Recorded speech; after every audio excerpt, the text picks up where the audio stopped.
Oke, kita ketemu lagi pada mata kuliah Inovasi Pemerintahan dengan subtemanya adalah kita akan berbicara pada kapasitas dan sumber daya yang digunakan dalam melakukan inovasi pemerintahan.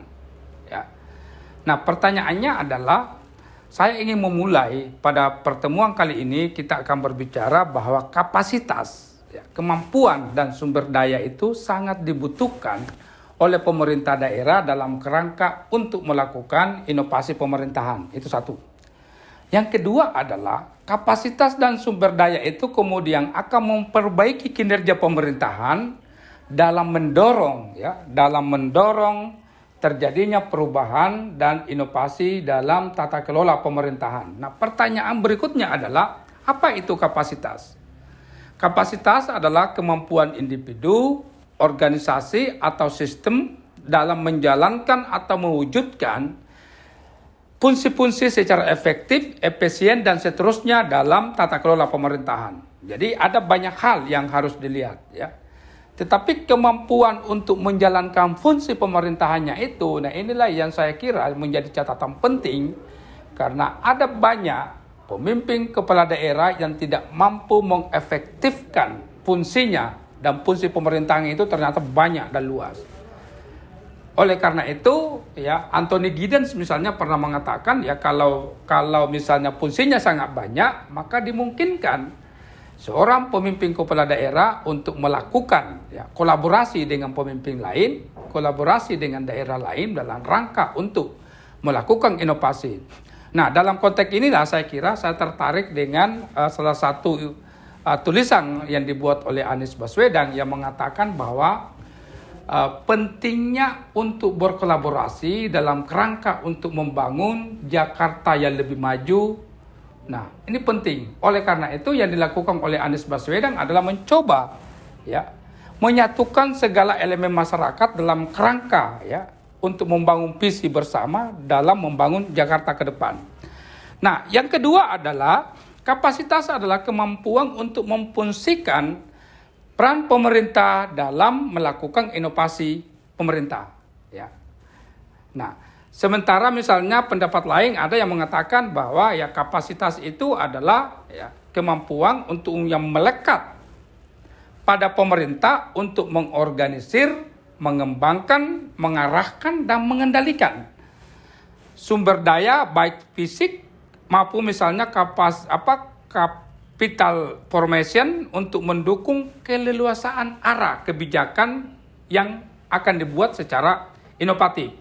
Nah, dari semua definisi itu kemudian kita ingin menyimpulkan ternyata adalah kapasitas itu agar manusia dapat menentukan apakah mereka berguna apakah mereka berguna bagi dirinya atau berguna untuk masyarakat. Jadi kapasitas itu harus diorientasikan pada tujuan yang sebetulnya. Nah, oleh karena itu setelah kita menjelaskan apa itu kapasitas, maka sesi berikutnya adalah kita akan membicarakan apa itu sumber daya. Sumber daya menurut Robert Dahl adalah seluruh hal yang dapat digunakan oleh seseorang atau kelompok untuk memengaruhi tingkah laku orang lain dalam melakukan inovasi pemerintahan. Nah, itu menurut Robert Dahl. Jadi kemampuan menggunakan dan mempengaruhi orang lain. Nah, itu poin pentingnya. Sementara Haryanto mengatakan sumber daya adalah modal untuk menjadikan diri berpengaruh dalam melakukan inovasi.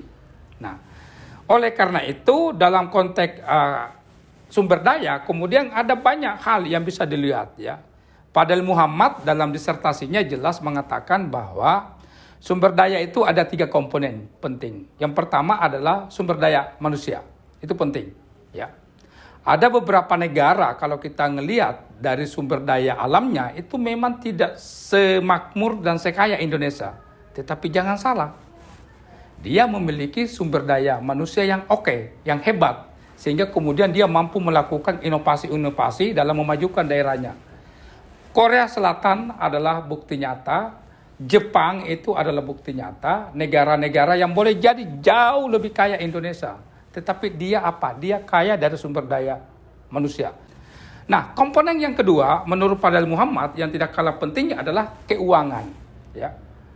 Nah, ini penting ya. Dana itu memang bukan segala-galanya, tetapi harus dilihat bahwa dana itu sangat berpengaruh dalam rangka untuk mempercepat roda pemerintahan. Ya. Ya, ada banyak pemerintah yang tidak bisa bergerak cepat itu karena dia kekurangan pendanaan. Ya, makanya keuangan itu menurut Fadil Muhammad ini adalah salah satu faktor penting ya dalam kerangka untuk mempercepat ya inovasi pemerintahan. Dan yang ketiga adalah informasi. Nah, ini penting ya. Dalam beberapa referensi disebutkan bahwa informasi itu salah satu sumber kekuasaan. Ya. Maka dari itu ada orang yang percaya bahwa dalam rangka untuk melakukan inovasi, maka harus kita memperkaya ya informasi-informasi yang sedang berkembang. Nah, itu yang pertama.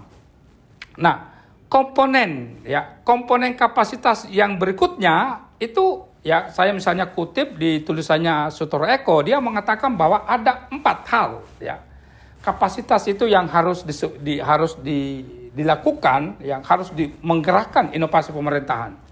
Yang pertama itu adalah kapasitas regulatif, artinya pemerintah daerah harus mampu membuat regulasi, membuat perda, membuat aturan yang memang sangat pro dengan inovasi pemerintahan.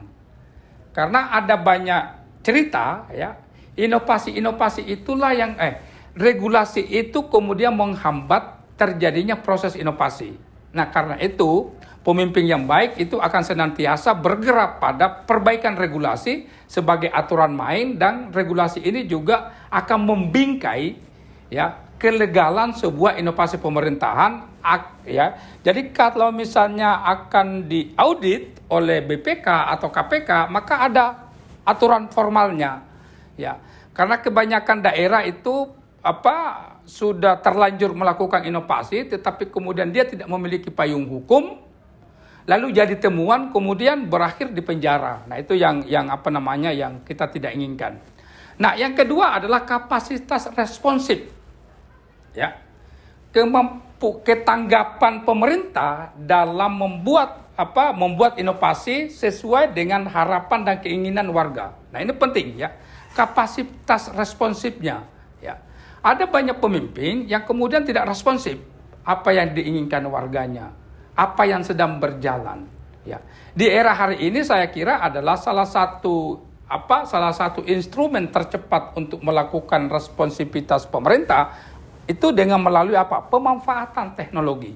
Orang sudah tahu itu bahwa teknologi itu memang bukan segala-galanya, tetapi teknologi ini bisa mempercepat layanan, bisa mengurangi korupsi, dan teknologi ini bisa mempercepat ya, dan bahkan dia lebih dekat dengan pemimpin.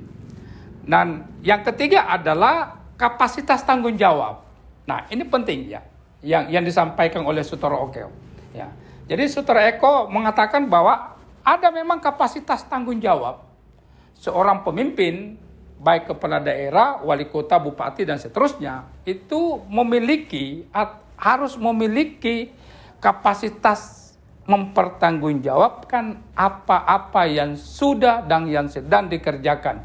Bila perlu adalah apa yang akan dikerjakan. Ya. Kenapa itu harus dipertanggungjawabkan? Karena pemimpin itu dipilih oleh rakyat. Legitimasinya ada di rakyat.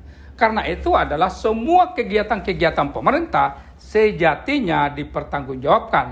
Karena dalam hal ini misalnya kita bisa melihat bahwa ternyata tanggung jawab juga itu ada 3 hal. Ada tanggung jawab administrasi, ada tanggung jawab politik, itu yang sudah saya sampaikan, dan ada namanya tanggung jawab hukum. Nah, 3-tiganya harus jalan dalam satu kesatuan. Dan itu adalah salah satu fungsi pemimpin. Ya, dalam kerangka bagaimana mengoptimalkan sumber daya yang terbatas misalnya dalam rangka untuk melakukan inovasi. Itu. berikutnya adalah yang penting lagi diperhatikan dalam kapasitas inovasi adalah perpaduan antara ya aktor dan lembaga. Nah ini penting ya. Nah, saya kembalikan misalnya dalam teori-teori yang pernah dipopulerkan oleh Anthony Giddens misalnya ya soal ini bukan dualitas ya, tetapi pentingnya soal agensi ya.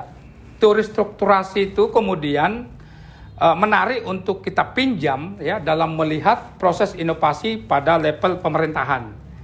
Nah, pertanyaan berikutnya adalah apakah ada problematikanya? Ada. Ya, satu, lemahnya konsolidasi. Ya. Oke, di daerah itu banyak sumber daya, ya. Sumber dayanya melimpah. Tetapi dia tidak mampu ya dikonsolidasikan dan dimanfaatkan dan digunakan. Maka tidak ada artinya. Kedua adalah apa? Lemahnya responsivitas dan kompetensi personal. Nah, ini juga problem. Orang tidak tanggap. Kenapa? Mereka tidak memiliki kapasitas. Sehingga dia tidak mampu melakukan inovasi pemerintahan. Ketiga adalah apa? Masih kuatnya dan dominannya seorang pemimpin. Sehingga ide-ide yang bertebaran yang bagus itu tidak bisa diartikulasikan. Karena pemimpin melihat bahwa buat apa? Kalau misalnya ide itu berasal dari bawahannya atau dari stafnya, ya dia malu, ya. Nah, karena dia malu, maka inovasi ide-ide segar ini kemudian tidak memiliki ruang untuk didiskusikan, padahal idenya itu sangat bagus misalnya. Lalu kurangnya kemampuan untuk melakukan inovasi. Nah, ini juga problem, ya. Nah, ini problematika. Dan saya kira adalah problematika yang berikutnya adalah apa? Ada resistensi yang berasal dari staf itu sendiri. Jangan-jangan kalau ada inovasi, bagaimana dengan nasib karir saya? Ya. Ketakutannya adalah kalau ada inovasi, maka dia akan tersingkir dari proses itu. Dan yang terakhir adalah ada resistensi dari pemikiran bahwa penguatan kapasitas itu berarti penambahan beban kerja. Nah, ini penting ya. Jadi ketika ada inovasi, maka orang-orang yang sudah nyaman dalam bekerja dia mengatakan akan ada penambahan kerja padahal gaji saya tidak naik. Nah, ini problem ya. Itu problem problem umum ya, mengapa misalnya inovasi itu tidak bisa berjalan dengan baik. Nah, pertanyaan berikutnya adalah apakah ada jalan keluarnya? Ada. Jalan keluar yang bisa ditempuh satu, pemimpin yang mendorong inovasi pemerintahan. Itu jalan keluarnya. Ya. Satu. Kedua adalah berusaha membudayakan inovasi dalam mengembangkan dan mengelola pemerintahan. Ketiga adalah memberikan insentif bagi staf-staf yang sangat inovatif dan sangat produktif ya untuk membantu pekerjaan pemerintah. Dan yang terakhir saya kira adalah dia harus melakukan kolaborasi ya dengan stakeholder ya. Bahasanya Ridwan Kamil adalah mari kita bareng-bareng mengubah dunia. Nah, ini saya kira menarik dalam rangka untuk mempercepat proses inovasi. Dalam kerangka adalah bagaimana kapasitas dan sumber daya yang terbatas itu mampu digerakkan dengan cara berjejaring, dengan cara membuat networking, dengan cara adalah bergerak bersama untuk membangun sebuah pemerintahan. Mungkin itu dari saya, sekian. Assalamualaikum warahmatullahi wabarakatuh.